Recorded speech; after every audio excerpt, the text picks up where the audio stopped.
غرباء غرباء غرباء غرباء غرباء غرباء غرباء. اب آپ ام المؤمنین سیدہ عائشہ صدیقہ رضی اللہ عنہا کے حالات و واقعات سنیں۔ آپ رضی اللہ عنہا کا نام عائشہ جبکہ لقب صدیقہ تھا۔ کنیت ام عبداللہ تھی۔ آپ کے والد کا نام عبداللہ بن ابی قحافہ تھا، لیکن ان کو ابو بکر کے نام سے پکارا جاتا تھا۔ آپ کی والدہ کا نام ام رومان بنت عامر تھا۔ آپ باپ کی طرف سے قریشی اور ماں کی طرف سے کنانیہ تھیں۔ اس حساب سے سیدہ عائشہ رضی اللہ عنہا کا نسب نبی اکرم صلی اللہ علیہ وسلم سے 7ویں پشت پر اور ماں کی طرف سے 11ویں پشت پر مل جاتا ہے۔ آپ کے ہاں کوئی اولاد نہیں ہوئی۔ رسول اللہ صلی اللہ علیہ وسلم نے فرمایا تھا، تم اپنے بھانجے عبداللہ بن زبیر کے نام پر اپنی کنیت رکھ لو۔ جب عبداللہ بن زبیر پیدا ہوئے تو سیدہ عائشہ رضی اللہ عنہا انہیں گود میں اٹھا کر آپ کی خدمت میں لائیں، تو اس وقت آپ نے فرمایا، یہ عبداللہ ہے اور تم ام عبداللہ۔ دراصل عرب میں کنیت شرافت کا نشان تھی، اس لیے ہر مرد اور عورت اپنی کنیت ضرور رکھتا تھا۔ آپ رضی اللہ عنہا کی والدہ ام رومان کا پہلا نکاح عبداللہ ازدی سے ہوا تھا۔ عبداللہ ازدی کی وفات کے بعد سیدنا ابو بکر کے نکاح میں آئے۔ ان کے ہاں ابو بکر صدیق رضی اللہ عنہ سے صرف 2 بچے پیدا ہوئے، سیدنا عبد الرحمن رضی اللہ عنہ اور سیدہ عائشہ رضی اللہ عنہا۔ سیدہ عائشہ نبوت کے 4تھے سال پیدا ہوئیں۔ صحیح بخاری میں سیدہ عائشہ رضی اللہ عنہا کا اپنا بیان ہے کہ 6 سال کی عمر میں نبی صلی اللہ علیہ وسلم کے ساتھ میرا نکاح ہوا اور 9 سال کی عمر میں رخصتی ہوئی۔ اب میں نکاح کے طے ہونے کی تھوڑی سی تفصیل بیان کرتا ہوں۔ سیدہ خدیجہ رضی اللہ عنہا نبوت کے 10ویں سال انتقال کر گئیں۔ رسول اللہ صلی اللہ علیہ وسلم غمگسار بیوی کی وفات کے بعد اکثر غمگین رہتے تھے۔ صحابہ کرام نے یہ صورتحال دیکھ کر آپ سے اس بارے میں بات کی اور تجویز پیش کی کہ آپ دوسرا نکاح کر لیں۔ آپ نے فرمایا، ٹھیک ہے۔ صحیح بخاری میں ہے کہ نبی صلی اللہ علیہ وسلم کی طرف سے عائشہ صدیقہ رضی اللہ عنہا کے ساتھ نکاح کرنے کا پیغام سیدہ عائشہ کے ولی اور والد سیدنا ابو بکر صدیق رضی اللہ عنہ کو پہنچا تو انہوں نے کہا، میں تو آپ صلی اللہ علیہ وسلم کا بھائی ہوں، تو عائشہ کا نکاح آپ سے کیسے ہو سکتا ہے؟ اس پر نبی صلی اللہ علیہ وسلم نے فرمایا، تم میرے دینی بھائی ہو، نسبی نہیں، لہٰذا میرے ساتھ عائشہ کا نکاح ہو سکتا ہے، وہ میرے لیے حلال ہے۔ اس طرح نبی صلی اللہ علیہ وسلم کے ساتھ عائشہ رضی اللہ عنہا کا نکاح ہوا اور حق مہر 500 درہم مقرر ہوا۔ نکاح بہت سادگی سے ہوا۔ سیدہ عائشہ فرماتی ہیں کہ نبی اکرم صلی اللہ علیہ وسلم نے ایک روز فرمایا، اے عائشہ، نکاح سے پہلے تم مجھے 2 مرتبہ دکھائی گئیں۔ جبریل ریشم کے کپڑے میں کوئی چیز لپیٹ کر لائے اور کہا، یہ آپ کی بیوی ہیں۔ میں نے کپڑے کو کھولا تو وہ تم تھیں۔ چنانچہ میں نے کہا، اگر یہ اللہ تعالیٰ کا فیصلہ ہے تو اللہ ضرور کرے گا۔ امام سہیلی نے الاجابہ میں لکھا ہے کہ اس میں شک نہیں، انبیاء کا خواب وہی ہوتا ہے۔ گویا بذریعہ وحی نبی صلی اللہ علیہ وسلم کو اس نکاح کے بارے میں بتایا گیا۔ نکاح کے بعد 3 سال تک سیدہ عائشہ رضی اللہ عنہا اپنے میکے میں رہیں۔ ہجرت کے بعد انتہائی سادگی سے رخصتی ہوئی۔ اس وقت رسول اللہ صلی اللہ علیہ وسلم کے پاس ضیافت کے لیے دودھ کے ایک پیالے کے سوا کچھ نہیں تھا۔ آپ نے دودھ کے پیالے میں سے خود نوش فرمایا، پھر سیدہ عائشہ کو دیا، انہوں نے بھی پیا۔ رخصتی کے وقت آپ کی عمر 9 سال تھی۔ رخصتی شوال 1 ہجری میں ہوئی۔ بعض اہل علم نے کہا کہ رخصتی 2 ہجری میں ہوئی۔ سیدہ عائشہ رضی اللہ عنہا کا حجرہ چھوٹا سا تھا، دیواریں مٹی کی تھیں، چھت کھجور کے پتوں اور ٹہنیوں کی تھی۔ ان کے اوپر کمبل ڈال دیا گیا تھا تاکہ بارش میں نہ ٹپکے۔ چھت کی بلندی اتنی تھی کہ آدمی ہاتھ سے چھو سکتا تھا۔ دروازے پر ایک پٹ کا کواڑ تھا جو ساری عمر کبھی بند نہ ہوا۔ پردے کے طور پر ایک کمبل دروازے پر پڑا رہتا۔ یہ تو حجرے کی کیفیت تھی۔ اس کے اندر کی کل کائنات ایک چارپائی، ایک چٹائی، ایک بستر اور ایک کھجور کی چھال بھرا تکیہ، کھجوریں رکھنے کے لیے ایک دو مٹکے، پانی رکھنے کا ایک برتن اور پانی پینے کے لیے ایک پیالے پر مشتمل تھی۔ گھر میں کھانا پکانے کی نوبت بہت کم آتی تھی۔ خود سیدہ عائشہ رضی اللہ عنہا فرماتی ہیں، کبھی بھی 3 روز متواتر ایسے نہیں گزرے کہ خاندان نبوت نے پیٹ بھر کر کھانا کھایا ہو۔ 3 چاند گزر جاتے، گھر میں آگ نہیں جلتی تھی، صرف چوہارے اور پانی پر گزارا تھا۔ فتح خیبر کے بعد آسانی ہوئی تو آپ نے ازواج مطہرات کے سالانہ اخراجات مقرر کر دیے، لیکن دوسروں کی امداد کرنے کی وجہ سے یہ سامان کبھی بھی کافی نہیں ہوتا تھا۔ اس تنگ دستی کے باوجود آپ صلی اللہ علیہ وسلم کی گھریلو زندگی نہایت خوشگوار تھی۔ آپ کی پوری زندگی میں سیدہ عائشہ اور دوسری ازواج مطہرات کی گزر بسر اسی صورت میں ہوتی رہی۔ نبی اکرم صلی اللہ علیہ وسلم نے انتقال فرمایا تو سارا عرب اسلام کے ماتحت ہو چکا تھا۔ تمام صوبوں سے دولت کے انبار مدینے آ رہے تھے، لیکن جس روز نبی اکرم صلی اللہ علیہ وسلم کا انتقال ہوا اس روز سیدہ عائشہ کے گھر میں ایک دن کے گزارے کا سامان بھی نہیں تھا۔ سیدنا صدیق اکبر کے زمانے میں ازواج مطہرات کو خیبر کی پیداوار سے بدستور مقررہ غلہ ملتا رہا۔ سیدنا عمر نے اپنے دور میں ان کے نقد وظائف مقرر فرما دیے۔ سیدہ عائشہ کو 12,000 درہم سالانہ ملتے تھے، جبکہ باقی ازواج مطہرات کو 10,000 درہم ملتے تھے۔ یہاں قابل ذکر بات یہ ہے کہ جس روز سیدہ عائشہ کو یہ وظیفہ ملتا تھا اس شام بھی گھر میں فاقہ ہوتا تھا، اس لیے کہ وہ سب کچھ تقسیم کر دیتی تھی۔ نبی صلی اللہ علیہ وسلم کو سیدہ عائشہ سے بہت محبت تھی اور یہ بات صحابہ کو بھی بخوبی معلوم تھی، چنانچہ یہ حضرات بھی اسی روز تحائف وغیرہ بھیجتے تھے جس روز آپ کی باری سیدہ عائشہ کے ہاں ہوتی تھی۔ آپ اکثر سیدہ کے ساتھ ایک ہی برتن میں کھانا تناول فرماتے تھے اور عموماً اسی جگہ سے بوٹی اور ہڈی کھاتے جس جگہ سے سیدہ عائشہ نے کھائی ہوتی۔ ایک سفر میں سیدہ عائشہ آپ کے ساتھ تھیں۔ آپ نے صحابہ کرام رضوان اللہ علیہم اجمعین کو آگے بڑھ جانے کا حکم دیا اور سیدہ سے فرمایا، آؤ دوڑ لگائیں، دیکھیں کون آگے نکلتا ہے۔ چنانچہ دوڑ شروع ہوئی۔ سیدہ دبلی پتلی تھیں، آگے نکل گئیں۔ کئی سال بعد پھر اسی قسم کا موقع آیا۔ آپ نے فرمایا، آؤ دوڑ لگائیں۔ اس وقت تک سیدہ بھاری بھرکم ہو گئی تھیں۔ اس مرتبہ آپ آگے نکل گئے اور فرمایا، یہ اس روز کا جواب ہے۔ ایک مرتبہ رسول اللہ صلی اللہ علیہ وسلم نے فرمایا، عائشہ، جب تم مجھ سے خوش ہوتی یا ناراض ہوتی ہو تو مجھے پتہ چل جاتا ہے۔ سیدہ نے پوچھا، وہ کیسے؟ آپ نے فرمایا، ناراض ہوتی ہو تو کہتی ہو ابراہیم کے رب کی قسم، خوش ہوتی ہو تو کہتی ہو محمد کے رب کی قسم۔ یہ سن کر سیدہ نے عرض کیا، اے اللہ کے رسول، صرف زبان سے نام چھوڑتی ہوں، دل میں تو آپ ہی بسے ہوتے ہیں۔ گھر میں اگرچہ خادمہ موجود تھی لیکن نبی صلی اللہ علیہ وسلم کا ہر کام سیدہ عائشہ صدیقہ اپنے ہاتھوں سے کرتی تھیں۔ آٹا خود پیستی تھیں، خود گوندتی تھیں، کھانا خود پکاتی تھیں، آپ کا بستر اپنے ہاتھ سے بچھاتی تھیں، وضو کا پانی خود لا کر دیتی تھیں، قربانی کے اونٹوں کا قلادہ خود بڑھتی تھیں، آپ صلی اللہ علیہ وسلم کے سر میں کنگھی خود کرتی تھیں، کپڑے خود دھوتی تھیں اور سوتے وقت مسواک اور پانی آپ کے سرہانے خود رکھتی تھیں۔ ہر معاملے میں آپ کی پسند اور خوشی کا ہر وقت خیال رکھتی تھیں۔ شعبان 5 ہجری میں حضرت عائشہ صدیقہ رضی اللہ عنہا کے ساتھ ایک عجیب واقعہ پیش آیا۔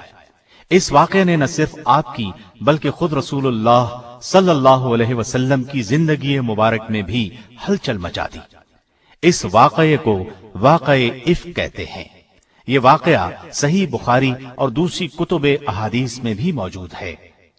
شعبان 5 ہجری میں نبی اکرم صلی اللہ علیہ وسلم نے غزوہ بنی مستلق کے لیے سفر کی تیاری کی۔ صحابہ رضی اللہ عنہم کی ایک اچھی بھلی تعداد آپ کے ساتھ تھی۔ منافقوں کو اندازہ تھا کہ اس معرکے میں کوئی خونریز جنگ تو ہوگی نہیں، لہٰذا ان کی بھی بڑی تعداد اسلامی فوج میں شامل ہو گئی۔ اس سے پہلے منافق اتنی بڑی تعداد میں کبھی شامل نہیں ہوئے تھے۔ اس سفر میں سیدہ عائشہ رضی اللہ عنہا آپ صلی اللہ علیہ وسلم کے ساتھ تھیں۔ چلتے وقت آپ نے اپنی بڑی بہن سیدہ اسماء رضی اللہ عنہا کا ہار پہننے کے لیے مانگ لیا۔ وہ ہار آپ کے گلے میں تھا۔ اس زمانے میں پردے کا حکم نازل ہو چکا تھا، اس لیے سیدہ اپنے ہودج میں سوار ہوئیں۔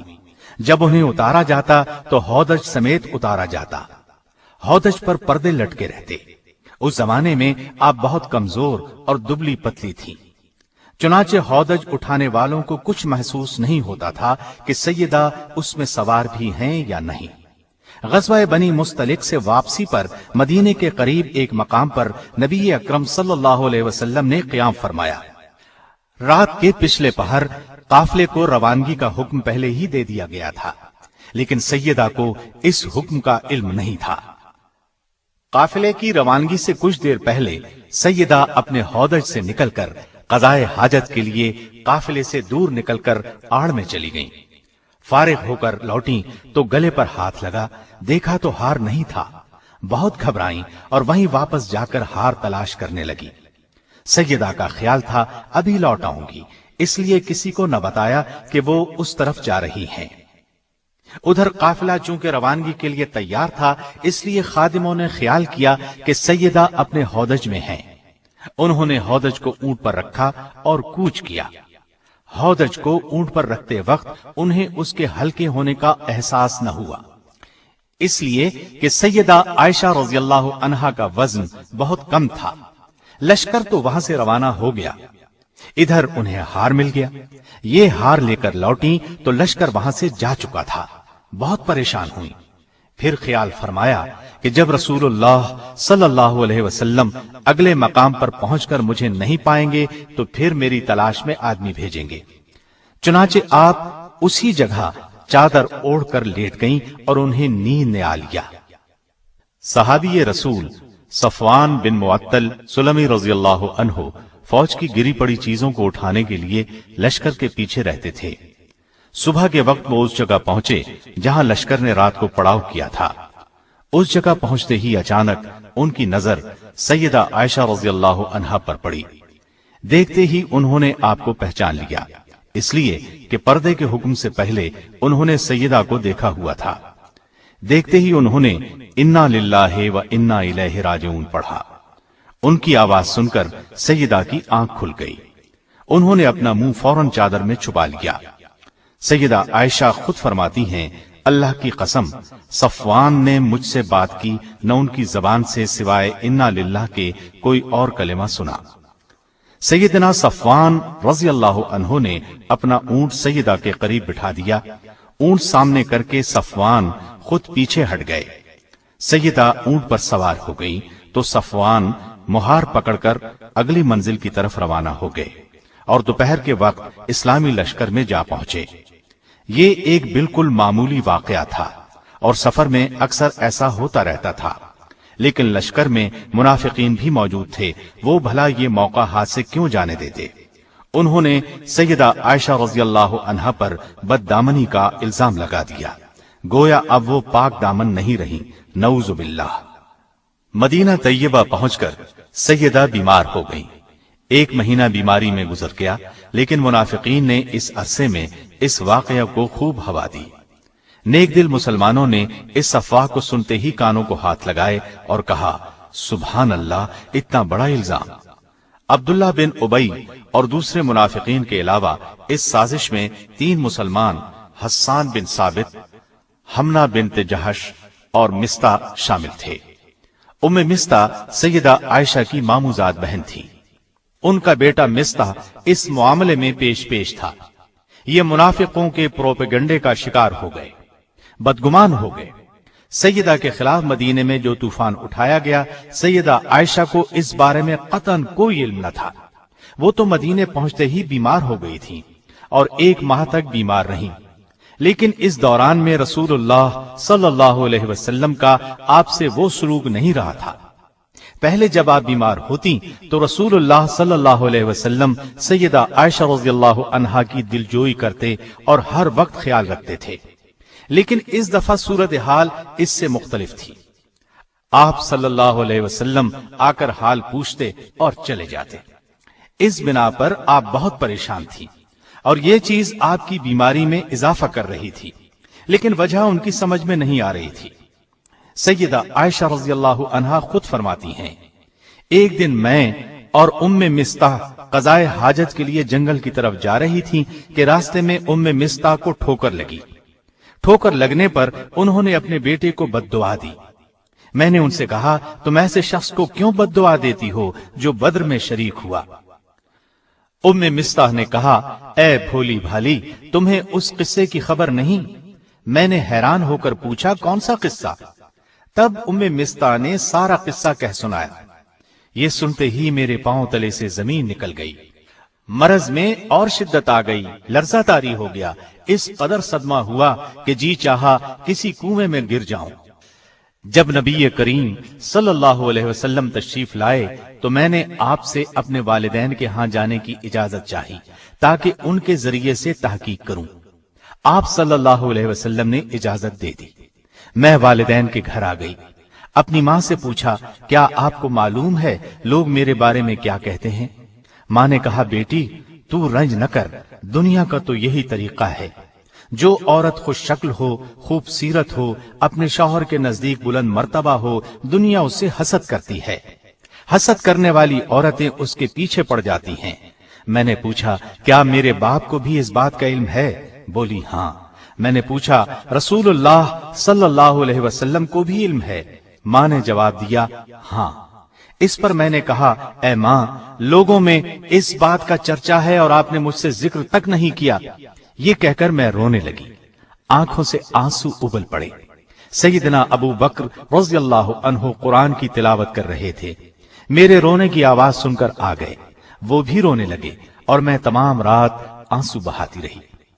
سیدہ عائشہ رضی اللہ عنہا فرماتی ہیں کہ اس واقعے سے مجھے اس قدر بخار ہوا کہ میری والدہ نے گھر کے تمام کپڑے مجھ پر ڈال دیے۔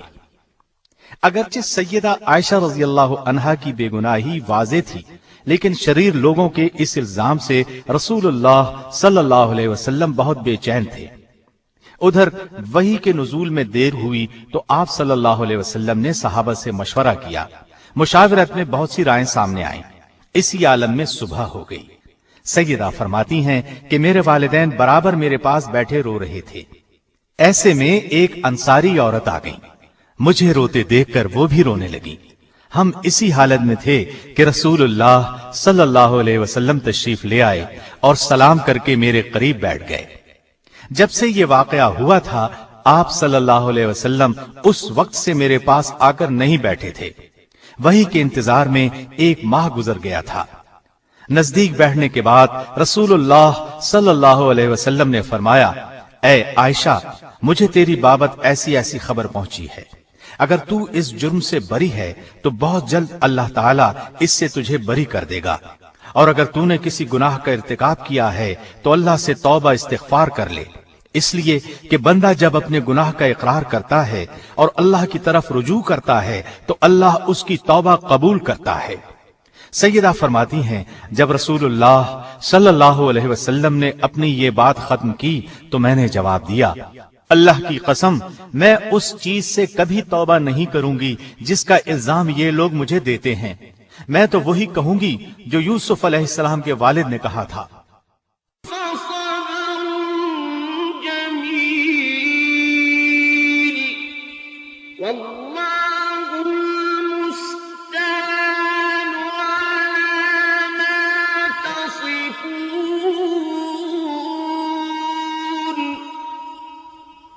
اور یہ کہہ کر میں بستر پر جا کر لیٹ گئی۔ اس وقت مجھے یقین ہو چکا تھا کہ اللہ تعالیٰ میری مدد ضرور فرمائے گا۔ مجھے اس بات کا تصور بھی نہیں تھا کہ اللہ تعالیٰ میرے بارے میں ایسی وحی نازل فرمائے گا جس کی تلاوت ہمیشہ ہوتی رہے گی۔ رسول اللہ صلی اللہ علیہ وسلم ابھی اپنی جگہ سے اٹھے نہیں تھے کہ اچانک وحی کے آثار نمودار ہوئے۔ باوجود سردی کے آپ صلی اللہ علیہ وسلم کی پیشانی مبارک سے موتیوں کی طرح پسینے کے قطرے ٹپکنے لگے۔ جو ہی وحی کا نزول ختم ہوا، آپ صلی اللہ علیہ وسلم کا چہرہ انور مسرت اور خوشی سے چمک اٹھا۔ آپ نے مسکراتے ہوئے پیشانی سے پسینہ پونچھا، میری طرف متوجہ ہوئے اور پہلا کلمہ جو آپ صلی اللہ علیہ وسلم کی زبان مبارک سے نکلا وہ یہ تھا: عائشہ، تمہیں خوشخبری ہو، بے شک اللہ تعالیٰ نے تمہاری برات نازل کی ہے۔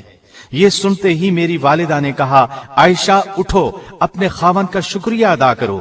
اس پر میں نے کہا، میں اپنے اللہ کا شکر ادا کروں گی جس نے میری برات نازل فرمائی، میں کسی اور کی ممنون نہیں۔ اس کے بعد نبی کریم صلی اللہ علیہ وسلم نے فرمایا، اللہ تعالیٰ نے تمہاری برات میں یہ آیات نازل فرمائی ہیں: تحقیق جو لوگ یہ بہت بڑا طوفان باندھ لائے ہیں یہ بھی تم ہی میں سے ایک جماعت ہے، تم اسے اپنے لیے برا نہ سمجھو بلکہ یہ تو تمہارے حق میں بہتر ہے۔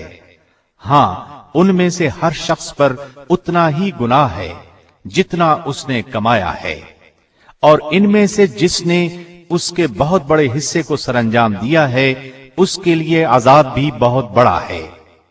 اس بات کو سنتے ہی مسلمان مردوں اور مسلمان عورتوں نے اپنے لیے نیک گمان کیوں نہ کیا اور کیوں نہ کہا، یہ سری بہتان ہے، اور اس پر 4 گواہ کیوں نہ لائے؟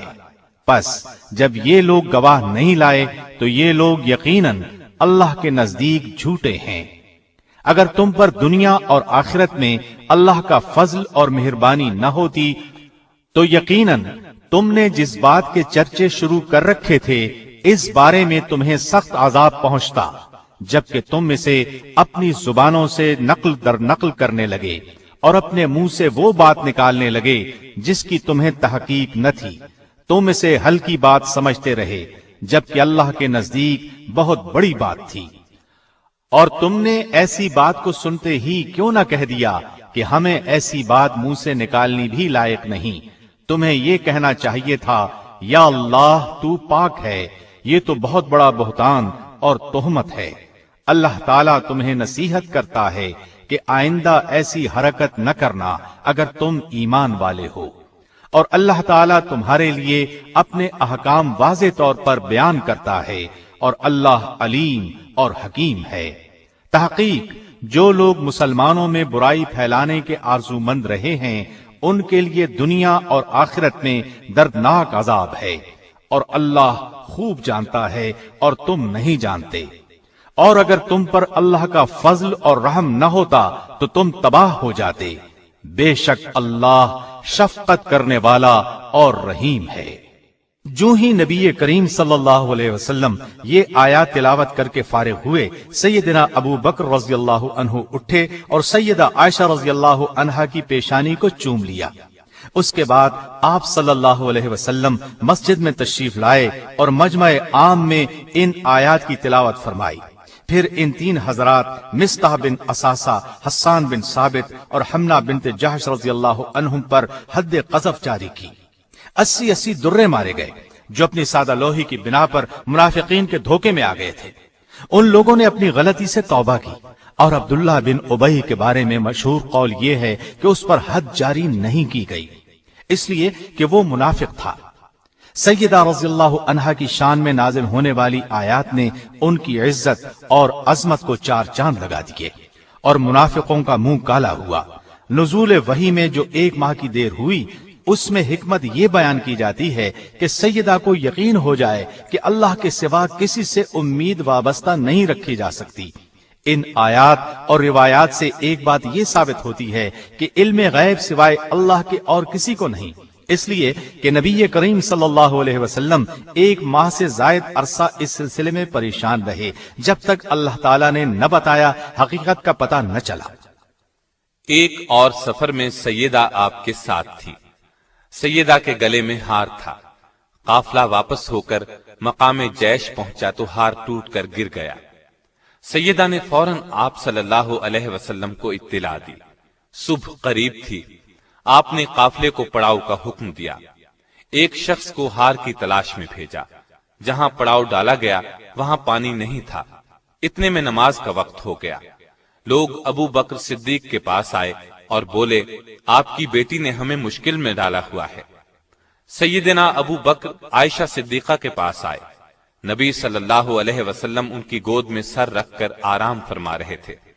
ابو بکر نے غصے سے فرمایا، بیٹی، ہر دفعہ تم ہی سب کے لیے مصیبت کا سبب بنتی ہو۔ آپ نے ان کے پہلو میں کئی کونچے بھی مارے، لیکن سیدہ نے نبی صلی اللہ علیہ وسلم کی وجہ سے حرکت تک نہ کی۔ جب آپ بیدار ہوئے تو اللہ تعالی نے تیمم کی آیت نازل فرمائی۔ اس آیت میں مسلمانوں کو بتایا گیا کہ پانی نہ ملنے کی صورت میں تیمم کر کے نماز ادا کرو۔ یہ سہولت حاصل ہونے پر ابو بکر رضی اللہ عنہ کو خاص مسرت ہوئی۔ آپ نے 3 بار کہا، بیٹی، بلا شک تو بڑی مبارک ہے۔ صحابہ نے تیمم کر کے نماز ادا کی تو تمام صحابہ بے حد خوش ہوئے۔ اس وقت صحابہ نے کہا، یہ ابو بکر کے گھرانے کی برکت ہے، اور یہ پہلی برکت نہیں، ان کی وجہ سے اور بھی بہت سی آسانیوں کے حکم نازل ہو چکے ہیں۔ سیدہ عائشہ جوانی میں بیوہ ہو گئیں۔ آپ رضی اللہ عنہا نے رسول اللہ صلی اللہ علیہ وسلم کے ساتھ صرف 9 سال گزارے۔ رسول اللہ صلی اللہ علیہ وسلم کی وفات کے وقت عائشہ صدیقہ رضی اللہ عنہا کی عمر صرف 18 برس تھی۔ نبی صلی اللہ علیہ وسلم نے اپنی زندگی کے آخری دن سیدہ عائشہ کے حجرے میں گزارے، انہی کی آغوش میں انتقال فرمایا۔ آپ کی تدفین آپ ہی کے حجرے میں ہوئی۔ آپ کے بعد سیدہ نے 50 سال بیوگی کی زندگی گزاری۔ نبی صلی اللہ علیہ وسلم کے بعد سیدہ عائشہ صدیقہ رضی اللہ عنہا کے والد خلیفہ بنے، 2.25 سال تک خلیفہ رہے، پھر ان کا بھی وقت آن پہنچا۔ ان کے بعد سیدنا فاروق اعظم خلیفہ ہوئے۔ ان کے زمانے میں تمام ازواج مطہرات کو 10-10 ہزار اور سیدہ عائشہ کو 12,000 سالانہ وظیفہ دیا جاتا تھا۔ جو ہی یہ سالانہ خرچ ملتا غریبوں میں تقسیم کر دیا جاتا۔ سیدہ عائشہ رضی اللہ عنہا سیدنا عثمان، سیدنا علی اور سیدنا حسن بن علی رضی اللہ عنہم کے ادوار خلافت میں بقید حیات رہیں، حتیٰ کہ سیدنا امیر معاویہ رضی اللہ عنہ کی مدت خلافت ختم ہونے سے 2 سال پہلے 17 رمضان المبارک 58 ہجری کو انتقال کیا۔ اس وقت آپ رضی اللہ عنہا کی عمر 63 برس تھی۔ اس حساب سے انہوں نے خلافت معاویہ میں اپنی عمر کے آخری 18 سال بسر کیے۔ آپ کی وفات پر سارا مدینہ بلکہ پوری دنیا اسلام غم میں ڈوب گئی۔ اللہ تعالی نے آپ کو اولاد مرحمت نہیں فرمائی۔ سیدہ عائشہ کے دل میں اللہ کا خوف کوٹ کوٹ کر بھرا ہوا تھا، اپنا سب کچھ خیرات کر دیا کرتی تھی، یہاں تک کہ روزہ افطار کرنے کے لیے بھی کچھ نہ بچاتی۔ نبی صلی اللہ علیہ وسلم کے ساتھ رات کو تہجد پڑھا کرتی تھی، اکثر روزے رکھتی تھی، حج کی سختی سے پابندی کرتی تھی، غلام آزاد کرنے کا بہت شوق تھا۔ ایک مرتبہ 40 غلام آزاد کیے۔ پردے کا خاص خیال رکھتی تھی۔ آپ رضی اللہ عنہا کی روایت کردہ احادیث کی تعداد 2210 ہے۔ ان میں سے صحیح بخاری اور صحیح مسلم میں 286 احادیث ہیں۔ آپ رضی اللہ عنہا صرف قرآن اور حدیث کے علوم ہی نہیں جانتی تھیں، بلکہ تاریخ، ادب، خطابت اور شاعری میں بھی انہیں مہارت تھی۔ عورتیں اکثر ان سے مسائل پوچھنے کے لیے آتی۔ نبی صلی اللہ علیہ وسلم آپ کے حق میں دعا فرمایا کرتے تھے، اے اللہ، عائشہ کے اگلے پچھلے، پوشیدہ اور ظاہر تمام گناہوں کو اپنے دامن مغفرت سے ڈھانپ لے۔ آپ یہ دعا سن کر بہت خوش ہوتی۔ سیدہ عائشہ کی ایک خاص خصوصیت یہ بھی ہے کہ سیدنا جبریل علیہ السلام نے سیدہ کو سلام کیا۔ اللہ تعالی نے آسمان سے آپ کی برات بذریعہ وحی نازل کی۔ پوری 10 آیات اس سلسلے میں نازل ہوئیں۔ آپ کے علاوہ رسول اللہ صلی اللہ علیہ وسلم کے نکاح میں کوئی اور کنواری نہیں آئی۔ رسول اللہ صلی اللہ علیہ وسلم سیدہ کے بستر پر ہوتے تو وہیں وحی آ جاتی۔ یہ شرف کسی اور زوجہ مطہرہ کے حصے میں نہیں آیا۔ اللہ تعالی نے اپنے نبی کی روح اس وقت قبض فرمائی جب آپ کا سر سیدہ کے سینے سے لگا ہوا تھا۔ انتقال بھی اسی رات ہوا جس رات ان کی باری تھی۔ آپ صلی اللہ علیہ وسلم انہی کے حجرے میں دفن ہوئے۔ اللہ تعالی کی سیدہ عائشہ رضی اللہ عنہا پر ہزار ہا رحمتیں ہوں۔